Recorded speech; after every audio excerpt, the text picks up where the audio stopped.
So yes, this is my orange coffee. Wanna try this? Please watch my video.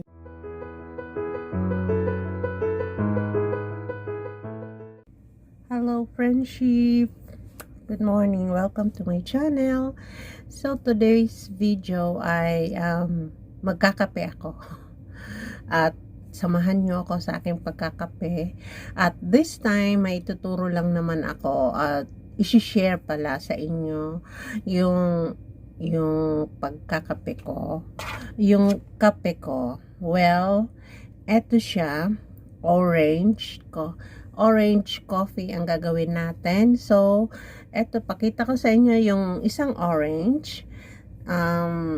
Ngayon, anuhan muna natin siya, yung hugasan. Hugasan muna natin para at least yung mga ano dyan, matanggal. So, hugasan muna natin mga friendship. So, ito na mga friendship. Start na tayo. So, nahugasan na natin ang orange. Then, we need water. It doesn't matter kung warm or hindi siya, Pero, I prefer warmer para mabilis siyang magkulo. And we need also some aluminum foil. Then, syempre, coffee, sugar. Asan na ba yung sugar ko? So, kailangan natin ang sugar. So, let's start it. So, ang gagawin natin mga friendship is ikakat natin itong top dito. Itakat natin yung top ng orange. Wait lang. Ikakat ko siya. Oo, ang laki ng pagkakat ko. So, ayan siya mga friendship. Naikat na natin. So, tanggalin natin yung orange doon. Yung dyan, itong tatanggalin natin.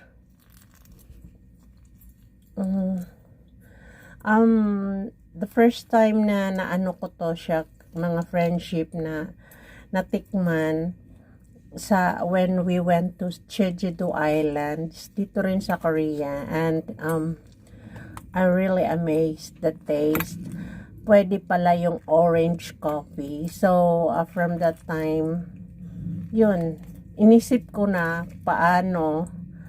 At saka ito, gumawa tayo ng sarili nating version. So, ayan. You know, dito sa Korea, sa Jeju Islands, is maraming orange talaga. Kaya, much cheaper pag nandoon ka nakatira. So, ayan pa siya. Ipigain natin para makuha yung ibang juice. At saka may space dyan. Kailangan talaga matanggal yung ibang para may space. So, ayan mga friendship. Ayan. Ayan, natanggal na natin. Ngayon, ang ilalagay natin is coffee. Ilalagay natin yung coffee. Ang gamit kong coffee is, kasi gustong-gusto ko ito from Vietnam. At saka cheaper. Pwede rin naman yung mga Nescafe or sa mga 1 teaspoon nun. Wait lang. Ba't ayaw? Ayan. 1 teaspoon. Ito, isang sachet siya. 15 grams. Ang nakalagay. Ba't ayaw? Ayan. Ayan, 15 grams siya mga friendship. Labas na kayong lahat. Then after that, lagyan natin ng sugar kasi yung mahilig sa Americano. Ayan. 1 teaspoon siya na nilagay ko. Kaya nagkaka-diabetes tayo dahil mahilig sa sugar. So, ilagay na natin itong tubig na warm water. So, ayan. Nakalagay na siya dyan.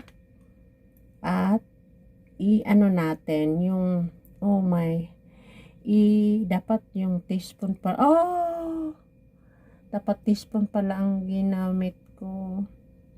So, ayan, mga friendship, i-ano natin yung, i-ano yung tubig, ay yung, tawag niyan, itong orange, i-ano, stir, para matunaw yung asukal at saka yung tubig mag-mix. So, ito naman, kukuha tayo ng foil. Aluminum foil.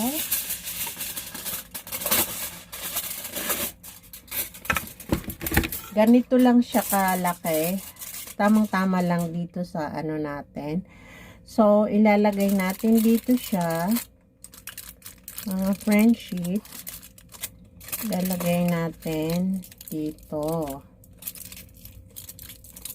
Ayan. Parang ano.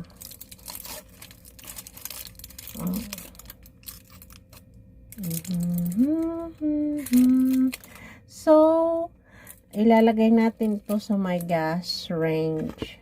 So, ayan mga friendship, isinet ko na yung fire. Actually, pwede mong i-direct dito sa ano, kaso natutumba siya.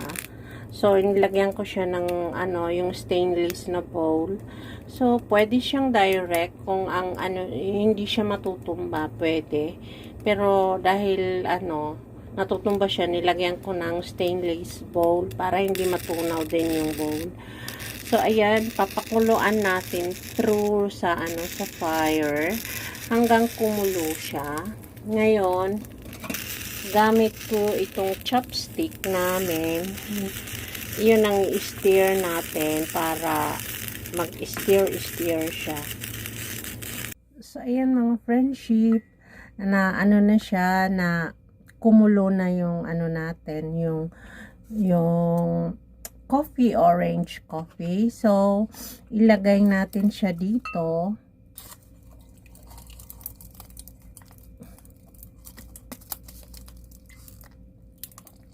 Ayan. Ayaw matanggal lahat.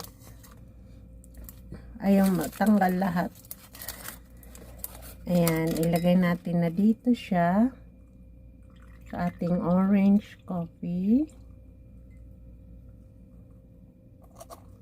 Tapos, then, ilagay natin itong, ano, juice dito.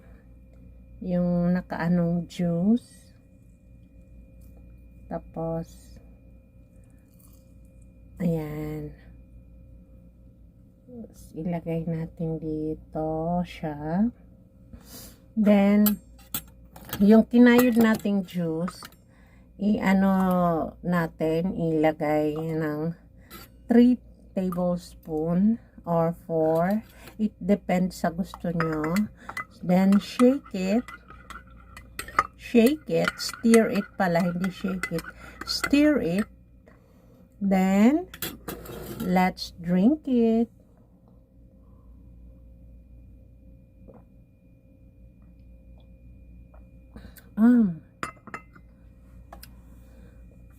So delicious.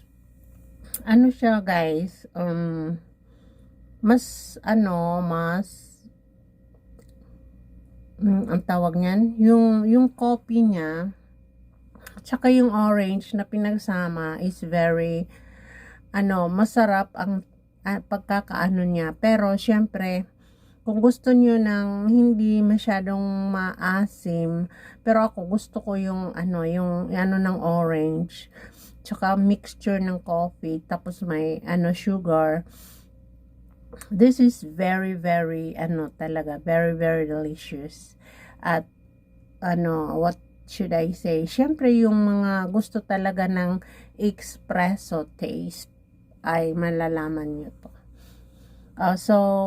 Another thing na gagawin ko, guys, is itong ang tawag nito, yung 3-in-1 coffee. Actually, mas masarap, mas maganda yung may coffee na yung evaporated milk, pero wala kasi ditong evaporated milk or fresh milk. Pero try natin itong itong 3-in-1. Ang mga Koreans kasi guys, hindi yun umiinom ng maramihan din, hindi kagaya sa atin ng malalaking cup. Sila pag uminom is talagang ganyan lang. So, kagaya ng tubig na to, mas maliit pa dito sa tubig. So, ito pa rin ang gamit natin, yung orange na ilagay natin yung 3-in-1, i-mix na natin siya. Then, ilagay natin yung tubig.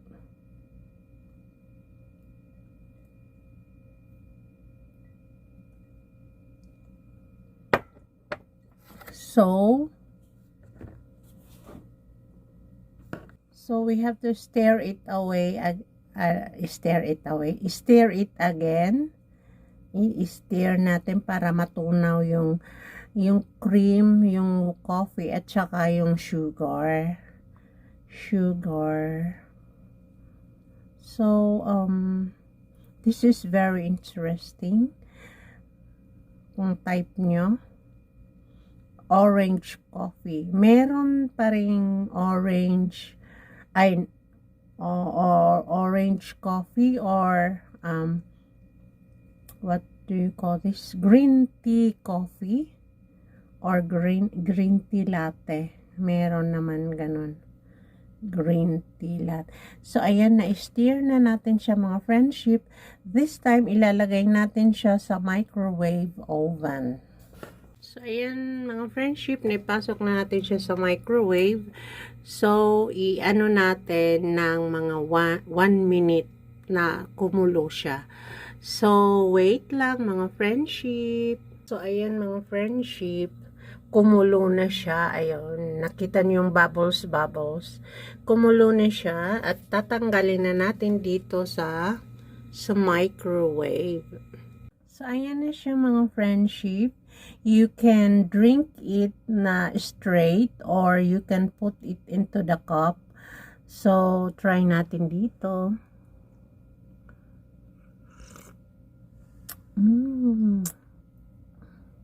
Oh, much better.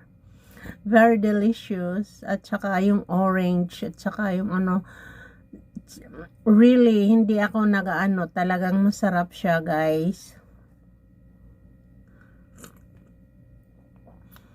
Yung mga coffee lovers dyan, alam nila ito. Alam nila yung taste ng ganito. So, orange coffee is really very delicious. And I hope you will like this. And try this at home. Kahit wala kayong microwave, pwede rin na first inano ko doon sa may kawali.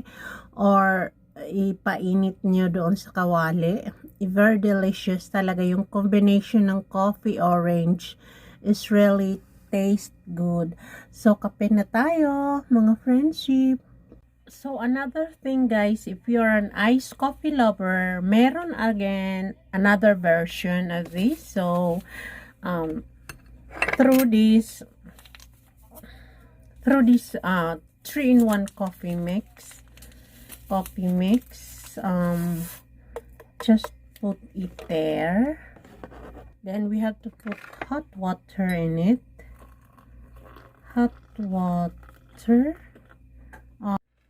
So ang gawin natin, just stir it up and put a bit of sugar kasi konti lang, half teaspoon lang siya. Then we put the orange. Ito yung kinuha na nating orange juice dito. We put the orange dyan dito sa coffee. Orange. We put the orange juice and then put oh my god, put the ice cube in it.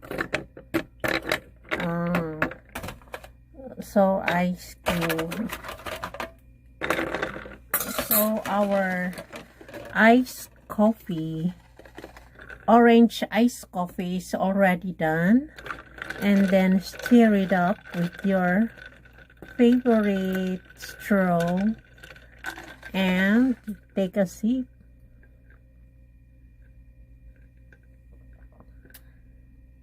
I love it. Really, I love it. The orange, the coffee is very soft. O yung parang pudorok ano ba yung sa Korea? Ay, sa ano, sa soft, parang soft ang ano nila. At saka, you will love the taste if you're a coffee lover. At saka yung espresso, yung parang yung pait niya, asim, tsaka tamis, pinaghalo. It's very refreshing. Itong ice kasi guys, ano, yung parang wala yung medyo pait niya, tsaka yung ano, pero ang sarap ng blending nila. Lalo na, ayan pa o yung ano ng orange. Very nice. I hope na nagustuhan niyo ito guys. So, thank you for watching guys. I hope na nagustuhan niyo yung video kong to. And Merry Christmas to everyone. Thank you again. I love you. Bye.